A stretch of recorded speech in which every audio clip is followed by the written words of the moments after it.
So it is now my privilege to introduce Mr. Paul Gamp, the chair of the Queensland Pearcey Committee. Paul received the Queensland Pearcey Entrepreneur Award in 2009 when he was Vice President of Global Engineering for Red Hat, the global leader in open source solutions on the Linux platform. Today, Paul continues his habit of leading global endeavours from his base here in Brisbane. He is now the Chief Technology Officer for Console Connect. Cheers from the table? No? Okay. Yes, that's the Console Connect table. Console Connect is the global arm of Hong Kong Telecom, itself a member of the Pacific Century Cyberworks group of companies. So over to Paul for our Queensland Pearcey Entrepreneur Award.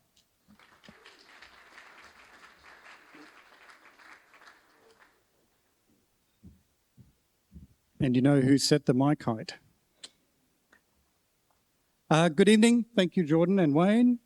It's a pleasure to be hosting the National Pearcey Awards, only the second time that Queensland's had that honour, so thank you for giving us the opportunity. I would like to acknowledge the generous support of some of our homegrown Brisbane businesses, Technology One, Soda, Flight One and Data 3. The Queensland ICT Entrepreneur Award is presented annually to an outstanding individual who has taken a risk, made a difference, and is an inspiration to others. Some of the past recipients are here with us tonight. Could you please stand as I read your name? Brett Hooker.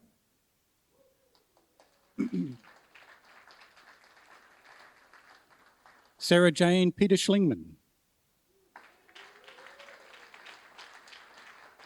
Rebecca McDonald. And Yaz Grigolunius.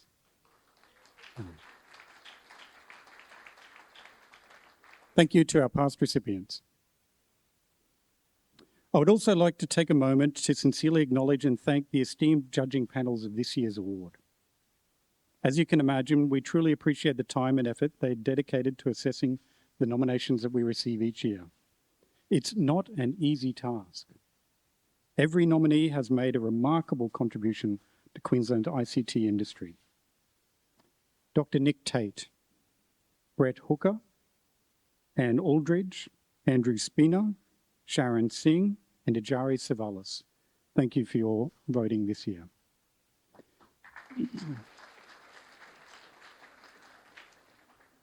Now, let me introduce the nominees for an outstanding year, the 2024 Queensland Award nominees. And first up, Andrew Bate, founder and CEO of Swarm Farm Robotics.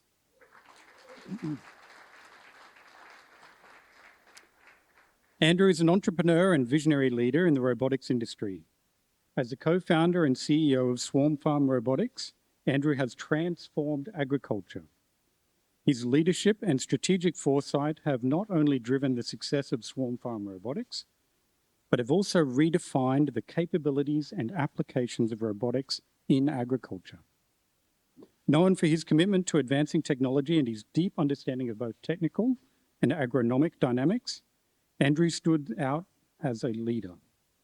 From his farming background and a curious mind, Andrew's ability to merge visionary thinking with practical execution has garnered respect and admiration from peers and industry leaders alike. Congratulations on your nomination.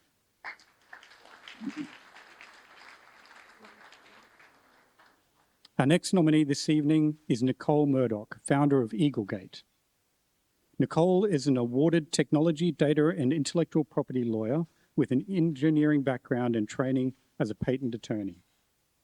She is the founder of Eaglegate, a commercial litigation and technology law firm based in Brisbane, and creator of Rights.com, a platform for buying and selling intellectual property rights.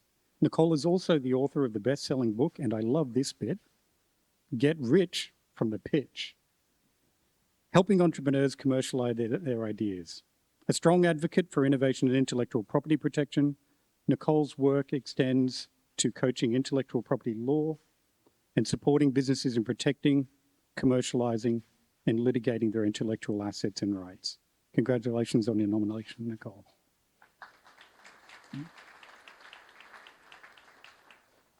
Our next nominee is Marissa Shipley, CEO and co-founder of Compliant ERP.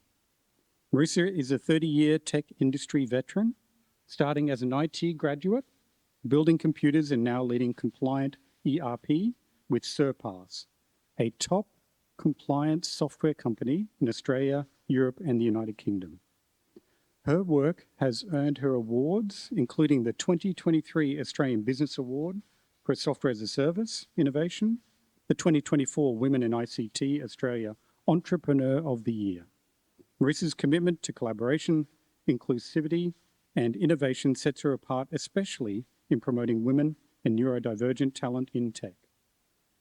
As a neurodivergent person herself, she shares her journey openly, inspiring others and setting new standards in the industry. Congratulations on the nomination.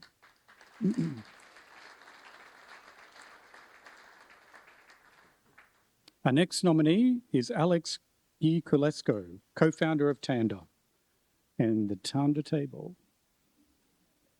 Alex co-founded Tanda, a Brisbane-based payroll and workforce management software company, started while its founders were at university. It now employs over 150 people worldwide, and its software ensures that hundreds of thousands of frontline workers all over Australia get paid legally, correctly, and on time. Under Alex's leadership, Tanda has not only emerged as a global leader in workforce management software, but has also made a significant social impact. The software, designed to streamline shift and hourly workers management, has contributed to the reduction in unemployment, increased fair pay, demonstrating the company's commitment to societal issues. Congratulations, Alex.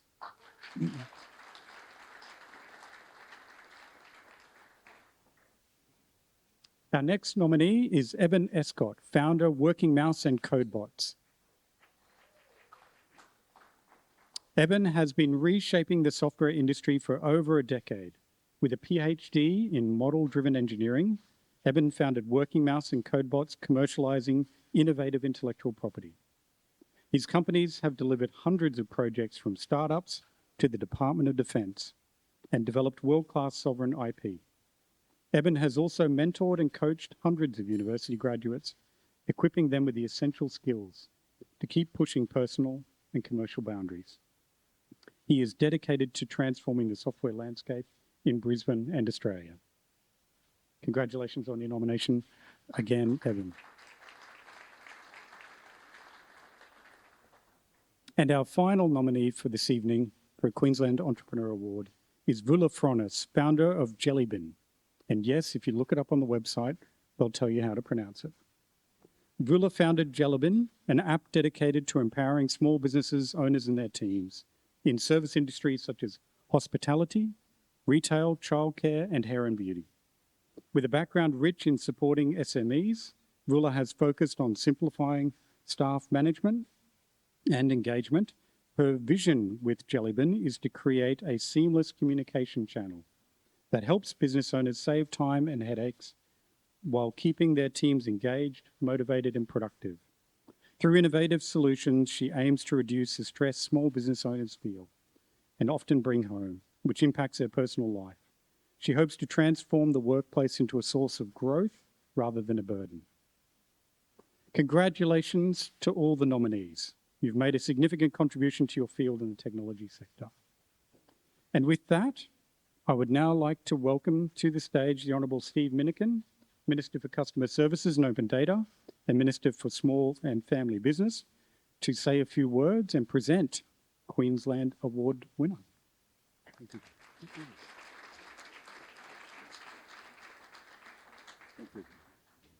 A very good evening to everybody. May I begin by acknowledging the traditional owners of the land in which we're gathered tonight, the Turrbal and Yagra people.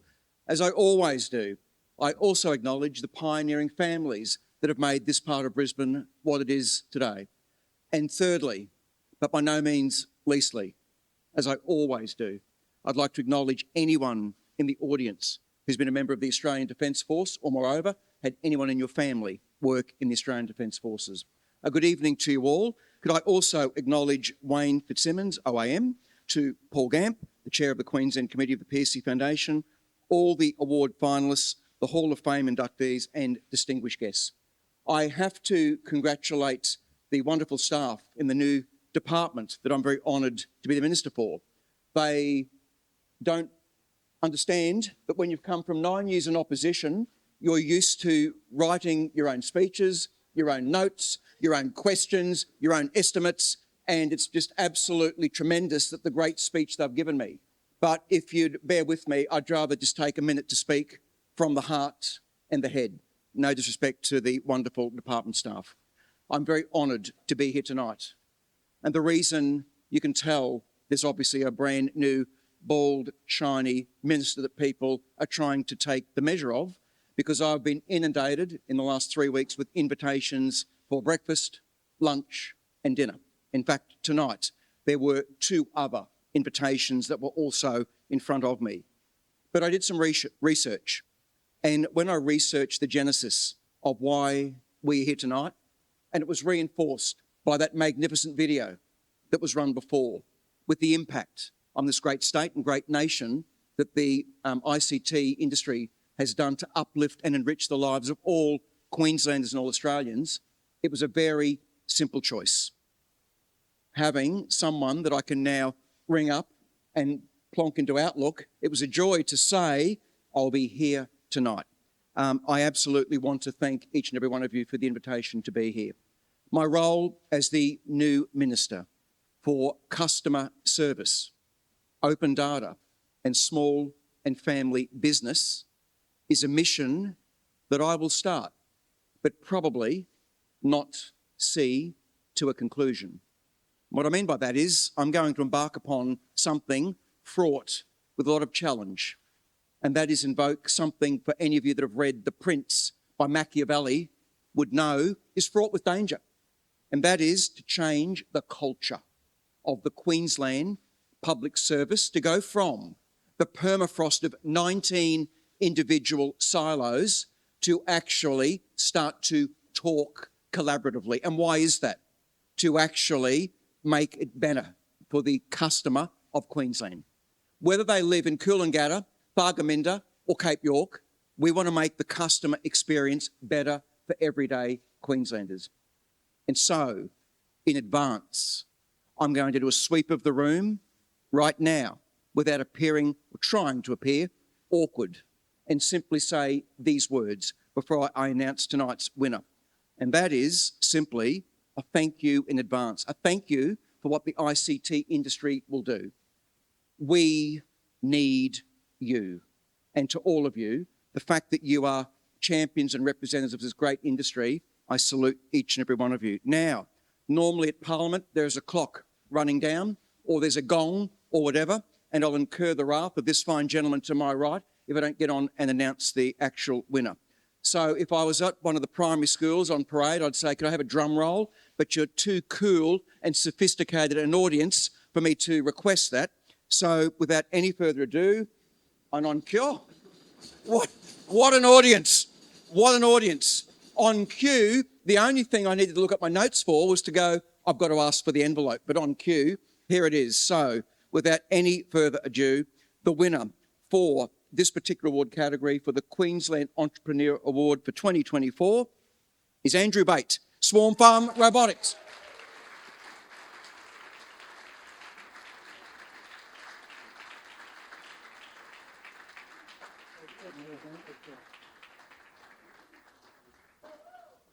Congratulations. Well done. Congratulations. Congratulations. We're going to come down here, away from the mic. Yeah, here we go.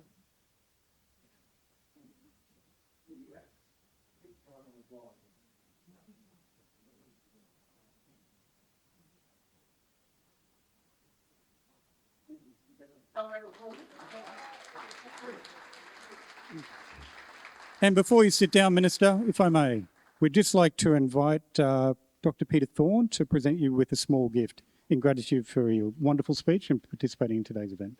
Thank you. It's not a hair product.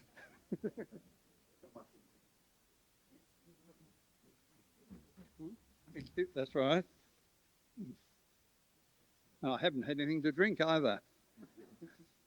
In 1996 in Melbourne, we held a symposium. Trevor Pearcey was still alive, and it was almost 50 years since the great day when CSIROC first operated. We held the symposium, invited everybody we could find who was still around to come and talk. I think we were more clever than I thought we were, because we recorded what they said. We then sent it out to them, and some of them said, well, I didn't say that. We say, correct it. And in the end, we got oral histories, which they all approved of, and we put them into a book. That book is really the primary source material for the history of this computer. The book has been around for a while. It's now in its second printing, but it is really the book of record, and we're 25 years on from then, and probably it's about time we did another book, and we did more oral history. But it is a precious book, and I'm very pleased to give you this. Thank you so much. Thank you. Thank you. I'm on the step.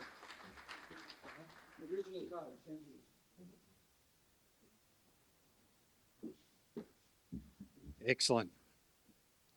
Well, once again, congratulations, Andrew. That's a wonderful outcome, and thank you very much, Minister, both for the remarks and for being here with us tonight. We appreciate that. It is now my honour, Paul, to introduce Professor Roy Green, AM. Roy graduated with first-class honours from the University of Adelaide and gained a PhD in economics from the University of Cambridge, where he was also a research fellow. He has worked in universities, business and government in Australia and overseas, including as Dean of Macquarie Graduate School of Management and Dean and Vice President for Research at the National University of Ireland, Galway. He is a conjoint professor at the University of Newcastle and a Fellow of the Irish Academy of Management, of the Royal Society for the Encouragement of Arts, of the Centre for Policy Development, and of the Royal Society of New South Wales. Roy is Emeritus Professor and Special Innovation Advisor at the University of Technology, Sydney, and former Dean of the UTS Business School. He has advised and published widely, including in work with the OECD and European Commission. His efforts have been focused in the areas of innovation policy and management, as well as trends in business education. Roy chaired the Australian Government Innovation Regions Centre, CSIRO Manufacturing Sector Advisory Council, New South Wales Manufacturing Council, and Queensland Competition Authority.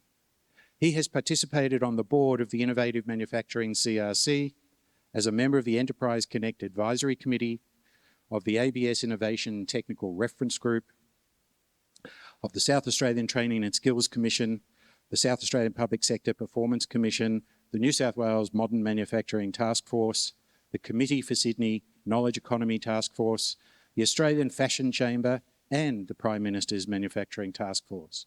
I don't know you, but I'm tired just reading it all out. Roy conducted the Australian Government review of the textile, clothing and footwear industries.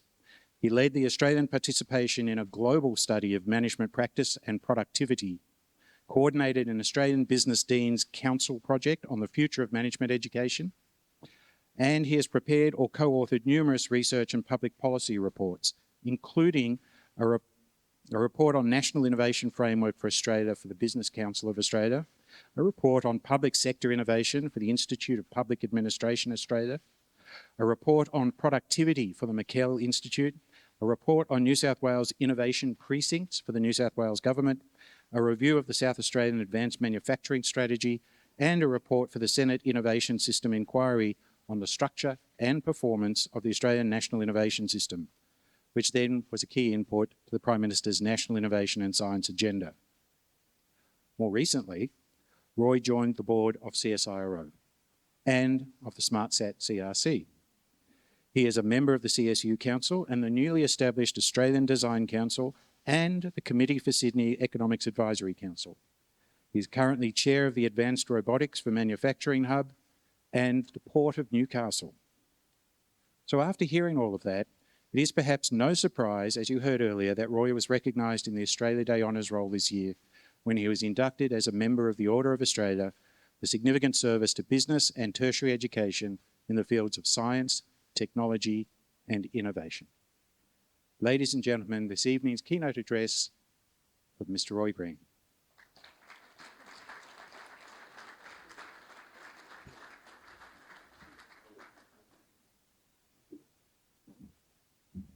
Thank you, Jordan. Thank you for those very kind words, somewhat unedited. And it's great to be here, and thank you to Wayne for inviting me here, and thank you to the Minister for his words, in which he displayed great confidence in everyone in this room, and justifiably so. We're here to commemorate, as we all know, the 75th anniversary of Australia's first stored program electronic computer. And I do have to give a commitment because this presentation precedes the main course, and I've promised not to go over my allocated time of 3.5 hours.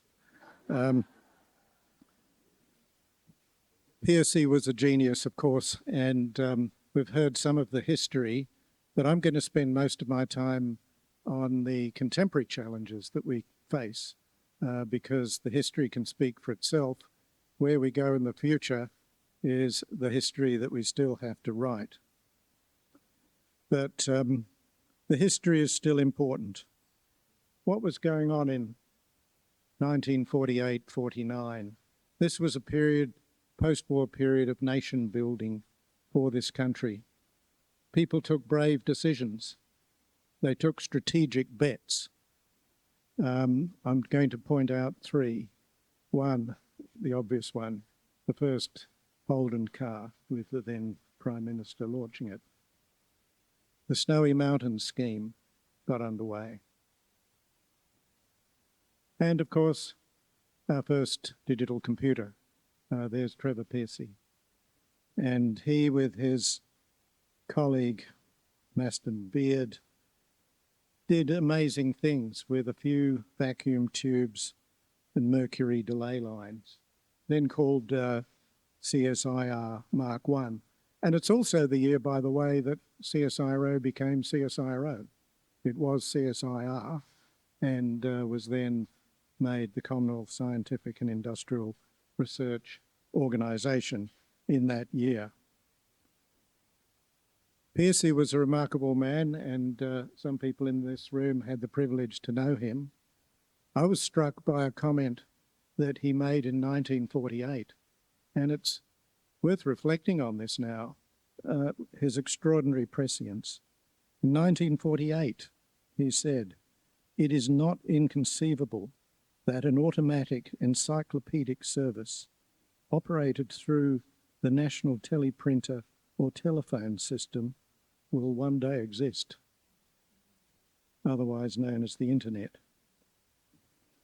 But the point of all this was not that he was first in Australia or that he was fourth in the world, because he was preceded by some other digital computers, the one in Manchester being the foremost example. It was the Manchester Small-Scale Experimental Machine, it was called, but BABY for short.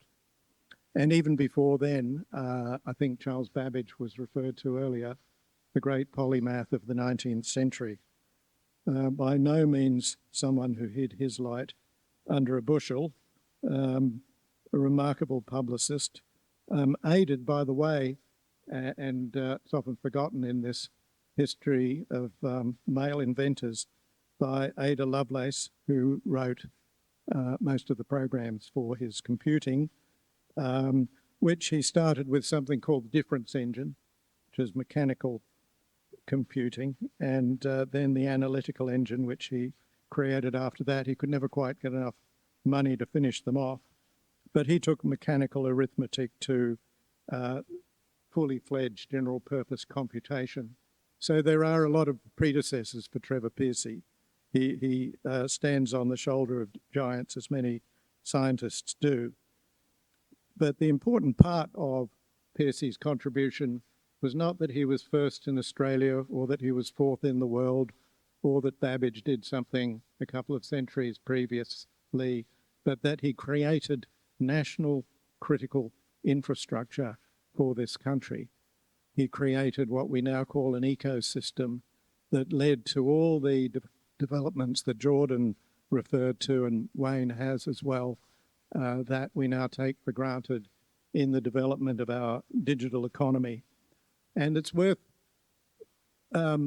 thinking about that in the context of the next stage of computing, which is, of course, a fault-tolerant quantum computer with a very large investment, genuinely a strategic bet, and not one linked to a race course, by the federal and state governments. And it's a bet that our minister and the new government in Queensland has to consider very carefully, because it was based on a considerable body of evidence, but with no guarantee of success. There's never a guarantee of success with these investments. But the point about the investment is not that we might have the first quantum computer in the world. It might be the second or the third or the fourth, but that we create national infrastructure. And in Queensland, national infrastructure for a community that will drive computing in this country. So it has that level of importance, but I don't want to second guess our new government. I just want to hope that they find this investment worthwhile continuing with. But it brings us to our current challenges. And actually, before I get to these current challenges, which is about our stalled productivity, I might just say, digress a little with a personal reminiscence. Pearcey launched his computer at a big conference in Sydney in 1951. That's when my dad arrived in Australia and was appointed as the Foundation Professor of Mathematical Physics at the University of Adelaide, taking his friend Harry Messel in tow with him. Now, Harry didn't last long at the University of Adelaide. Within about 2 months, he had a row with the Vice-Chancellor. Anyone who knew Harry would not find that surprising. And he made his way to the University of Sydney, and the rest is history there. But my father was former PhD student of Max Born, the German emigre scientist, and his plan was not to come to Adelaide at all. His plan was to go to Princeton, where Born had recommended him to Einstein to have a postdoc. But the time was not propitious in America at that time. The McCarthy hearings were underway, and he found some of his colleagues under house arrest because they were associates of Born, who in turn was an associate of Klaus Fuchs, who betrayed nuclear secrets to the Russians. And my father thought that would not be a great place to take his new wife. And he was made an offer by the enterprising Vice-Chancellor of the University of Adelaide to come to a place he'd never heard of, let alone could find on a map. But he said to my mother, just 3 years and we'll go to Princeton when things blow over. Well, I'm still here. He loved Adelaide. But let's get to contemporary events. And you can read the headline there from the Financial Review. Labor needs to get much bolder on the economy. So a lot of people are giving this government advice, the previous government advice. Productivity is now at its lowest ebb in the last 20 years for 60 years. We have never experienced such slow productivity growth, which is critical to our standard of living as the rest of the industrialised world is returning to growth. Australia is not. And there's no point in trying to gild the lily here. It's a serious challenge, and it is showing up in the cost of living and real wage reductions of about 4 to 5% over the last several years. And until we can address our productivity slowdown, we will not see genuine real wage growth into the future. But why have we got a productivity slowdown when we're in the middle of a digital revolution? Surely that's supposed to show up in the statistics. Well, this is Bob Solow, former Nobel economist. In the 1980s, you can see the computer age everywhere, but in the productivity statistics. He was referring to the fact that we had the computer hardware age in the 1980s, and it didn't appear in the data But it's almost as soon as he'd written that, it did. And I think we're going to see something like that happening over the next few years around the world, not just in Australia.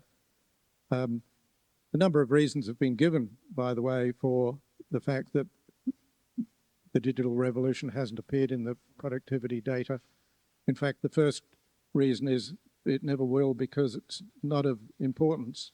One of the leading American economists, Bob Gordon, thinks that the digital age doesn't compare in its importance with what happened in the early part of the 20th century, late 19th century, with urban sanitation, commercial flight, the telephone, television. All of these were far more game-changing than the internet or more recent developments in software. And if you ask me, what would I prefer in terms of my standard of life, access to the internet or modern dentistry? I think I'd have to opt for the latter, and I think most of us would. But that's not I think he was just being provocative. I think that's not particularly an explanation. The second explanation is more relevant, that is that we're now in a world of intangibles, so you can't really measure productivity anymore very easily. Productivity is based on physical outputs per unit of input. So how do you measure that? That's a good point.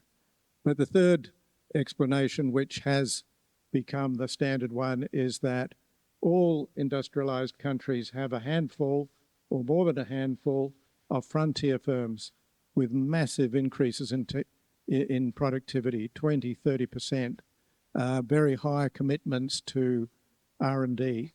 But the problem is that these are outliers. They're frontier firms whose technologies are not being diffused or deployed fast enough across economies. And in Australia, we're right at the back of the pack.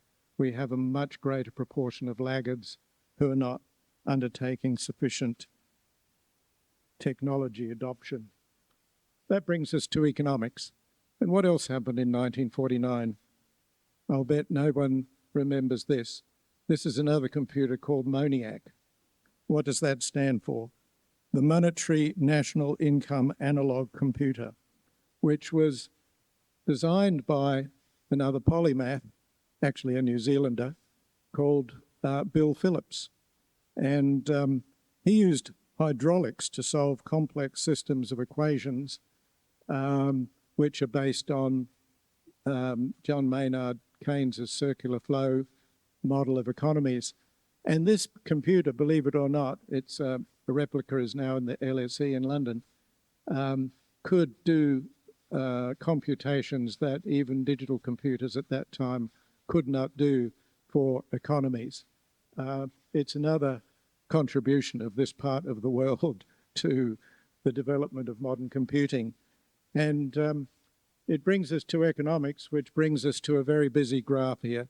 And I'll try not to spend too much time on it, but just to point out, this is the underlying cause of our declining real income growth per capita. This is a graph that the Treasury rolls out as part of the intergenerational report every 2 or 3 years.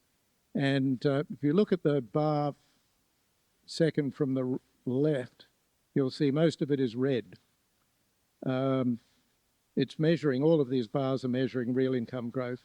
And the red bit is productivity. In the 1990s, almost all of our real income growth came from productivity. We just had a massive set of economic reforms in Australia. We were repositioning our manufacturing to global markets. Many of the traditional low-cost manufacturers went out of business once tariffs were removed, but we saw the growth of a whole phalanx of young, very globally oriented, specialized SMEs going out into global markets. That all came unstuck in the 2000s. That's the next bar, third from the left, because it's got a grey bit on the top. Real income was still increasing, but the grey bit was the reason. It was the terms of trade hit from the commodity boom, where we enjoyed high commodity prices without us having to do a thing except continue to export iron ore increasingly to China. The red bit has deteriorated. That is the measure of the structural deterioration of our productivity performance, which hasn't improved since then. And that's the issue that we face. What drives productivity growth is the strength of our research and innovation system. And we're now, you can see it there at the bottom of the graph towards the right-hand side, the red line is Australia. The other lines are everyone else. The top lines are Korea, Israel, Switzerland, Japan. These are countries which, after the global financial crisis and COVID, put huge resources into building their national research and innovation infrastructure. We did not, and one of the reasons we didn't is because of a big decline, especially in business expenditure on R&D, not just public expenditure. Business R&D was largely driven by manufacturing. A large part, about a quarter of our R&D is driven by manufacturing. In the US, it's about 80%. And here again, a rather dismal graph, I'm sorry to say. Australia is on the left-hand side, far left-hand side, as the lowest share of manufacturing employment in the OECD. And this gives us an industrial structure which is very precarious, because if we look at this map, it's a map that is devised by the Harvard Atlas of Economic Complexity. It measures economic complexity by the diversity and research intensity of our export mix. And the new figures just came out 2 weeks ago. Germany has slipped slightly from 4 to 6, but what you see there on most of the coloured sections on the left and right into the middle are manufactured goods, and those are goods of high research and knowledge intensity. And those are what provides the value to Germany's export mix. If we look at Canada, it's a bit more like us. We're never going to be Germany. Canada is a resource-driven economy, but yes, it's exporting a lot of oil and so on, but it still has a significant manufacturing and research-driven component in its export mix. We come to Australia. Now, Australia last year was number 93 on the Harvard Atlas of Economic Complexity out of 133 countries, just behind Uganda. This year we're number 102, just behind Bangladesh.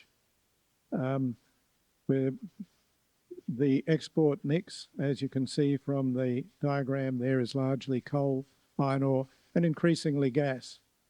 You'd wonder why we have a gas shortage on the east coast of Australia, wouldn't you? We would have to have another session to go into that. But it's indicating to us that our complexity as an economy is holding us back, our lack of complexity. What this shows, the line near the bottom with a steep fall to it is us. The one crossing over us is Vietnam. And the ones further up are the usual suspects: Japan, Germany, Switzerland, countries that have really put the effort into becoming knowledge-based economies. So where do we go from here?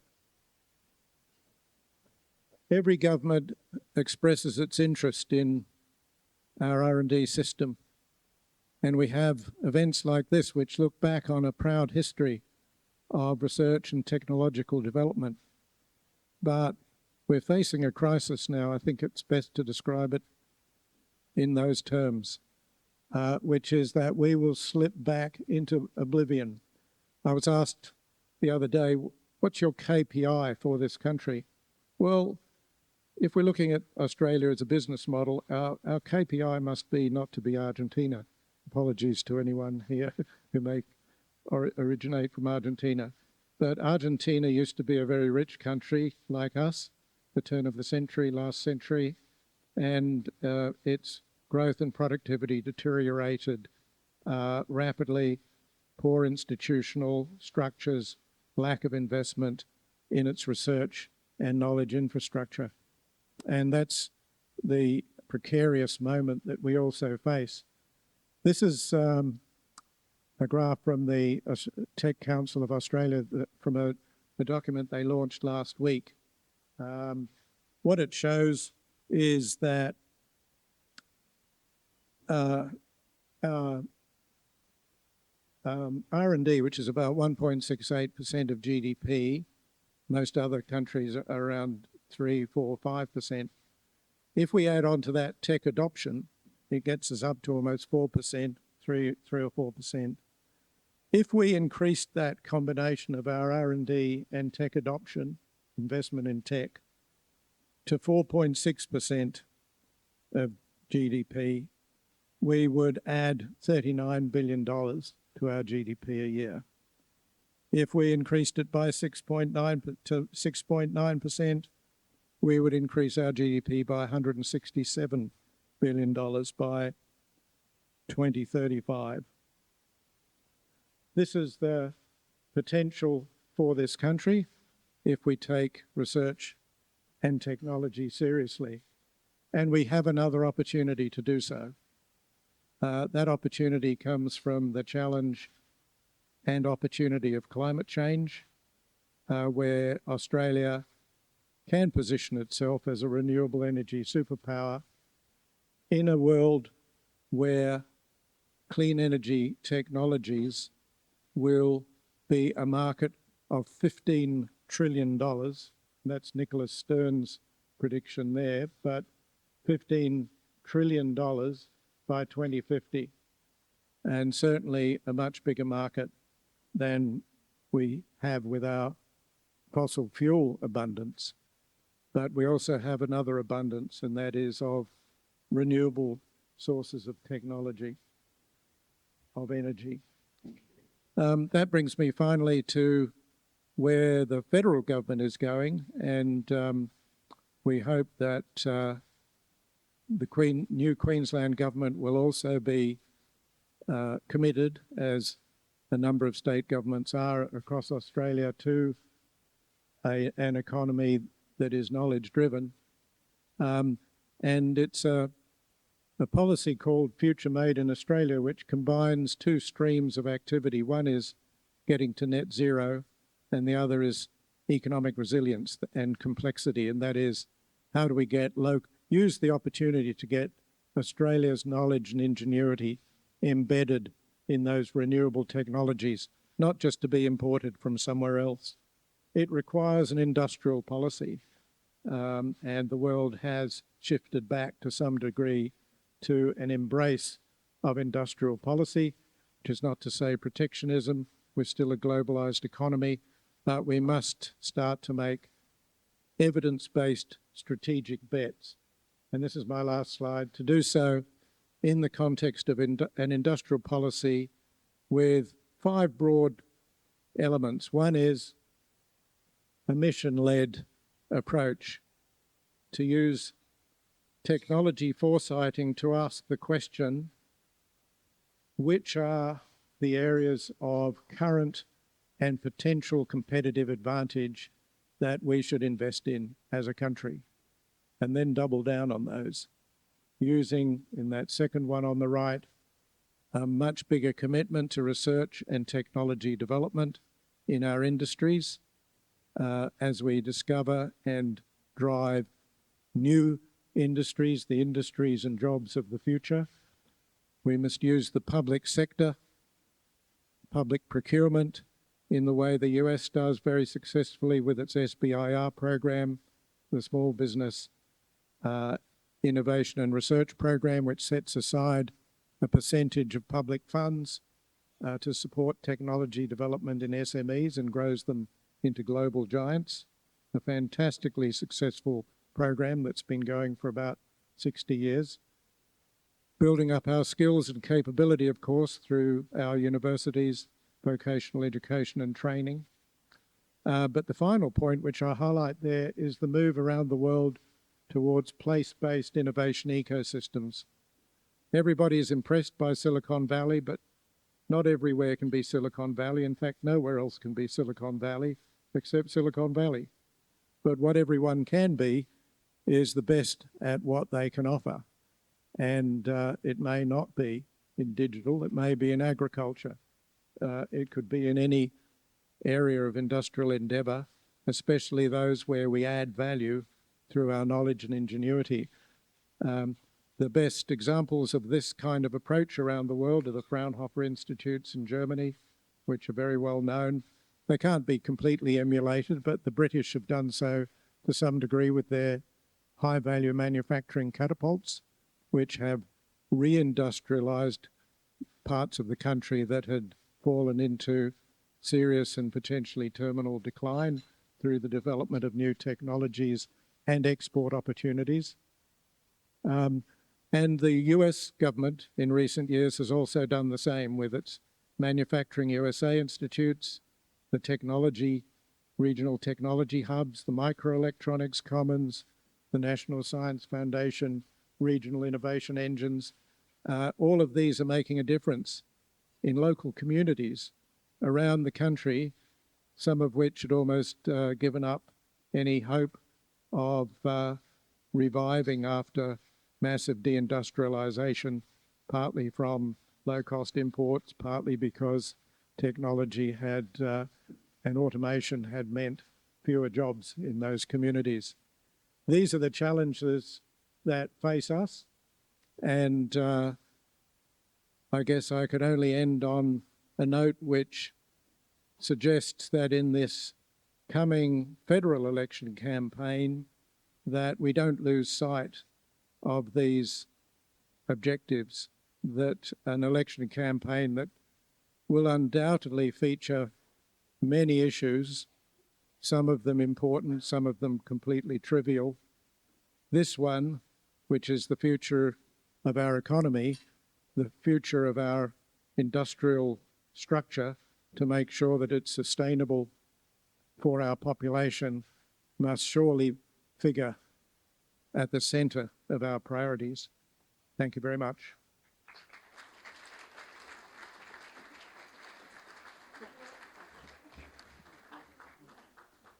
Thank you very much, Roy. And as a small token of our appreciation for doing all of that, we'd like you to have one copy of the last one first. Thank you so much. Thank you. Thank you.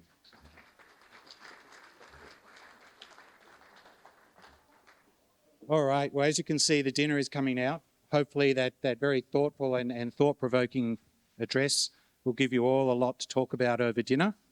And I will leave you to that. But what I would ask is if perhaps the Minister, Andrew Bates, and all the Queensland nominees for this year, as well as Paul and the Pearcey Committee for Queensland, would all join us, please, over at the side for some photographs.